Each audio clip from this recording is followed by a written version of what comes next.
welcome back to my film and TV channel. You're all staying safe and well. We've got an Australian horror thriller to look at today.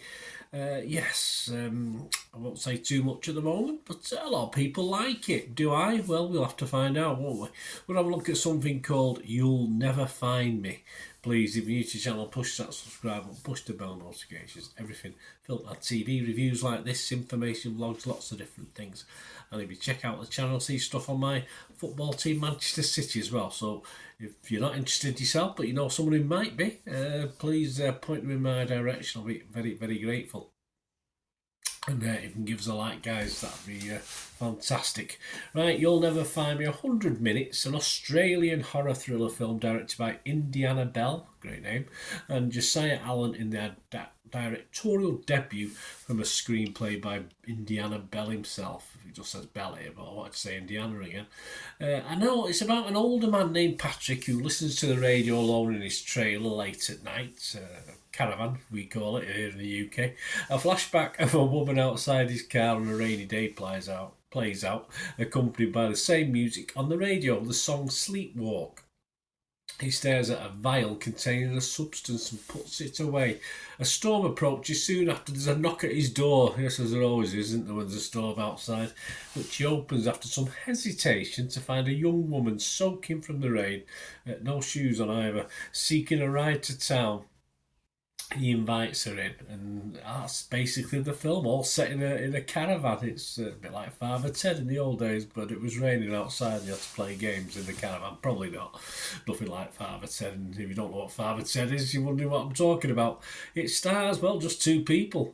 Brendan Rock as Patrick, in speaking parts anyway, and Jordan Cowan as the woman. Yes, there you go. As at the 9th of April 2024, all these comments, my comments and everybody else's scores and reviews as at that date, 9th of April 2024. So there you go, two people in a caravan with a storm raging outside. Perhaps this is the Aussie poor man's version of, remember that film The Lighthouse, which I didn't really like. A lot of people did, I didn't. This is a Shudder original, guys, so it's like watching stuff on the BBC. I always tread very carefully when I watch something from Shudder, and so we're never really completely sure as what we're going to get from them. No offence. I mean, I've seen some good Shudder films, but I've seen some that do make you shudder because they're not very, very good. Sadly for me, this isn't very good. It's a shame because there's two pretty good actors in this, the two people I just mentioned.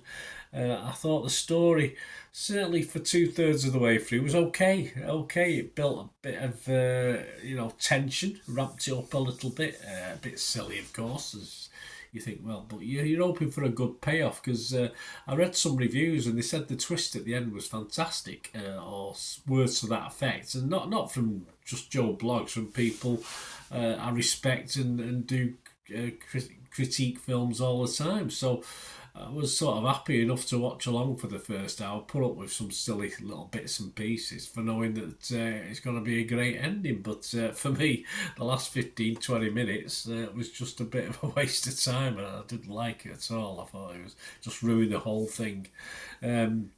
So yeah, my scores on this, guys, I don't want to say much more really. As I say, a good first hour, two good actors, and it just ended up as a damp squib or a damp caravan, whichever way you look at it. I would be rotten tomatoes. I'd be negative on Metacritic, and as I said, I probably hovered around the 6 out of 10 mark for the first hour of this film, but by the end, I'm just not going to give it a score. It just totally lost my score, because I don't want to fool you into watching something to be then disappointed at the end. But as I said, I'm not in the minority. There's a lot of people feel like me, but there's some quiet positivity about this. Metacritic gave it 82% positivity. That's only 6 critics though, but 5 were positive and 1 was mixed, no negative. So there you go. Metacritic users, they quite liked it, 6.5 out of 10. Rotten Tomatoes, 80% of the 46 critics who bothered to put a review together are positive.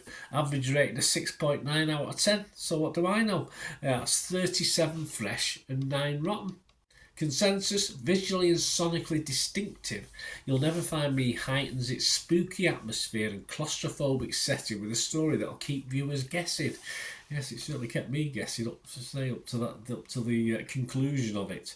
Rotten Tomatoes audience 3.6 out of 5, 70% positivity, and the only slightly downer, and as you know, if something I like to see these films get about a 6 out of 10 to be watchable, is Internet Movie Database, 2,700 scores and reviews, and just under, so 5.9 out of 10. So again, not a disaster, and certainly higher than my no score, because as I say, if it doesn't score 5, it doesn't get a score from me. So, or even if I say it was worth a 4.9, it's still 1 point higher.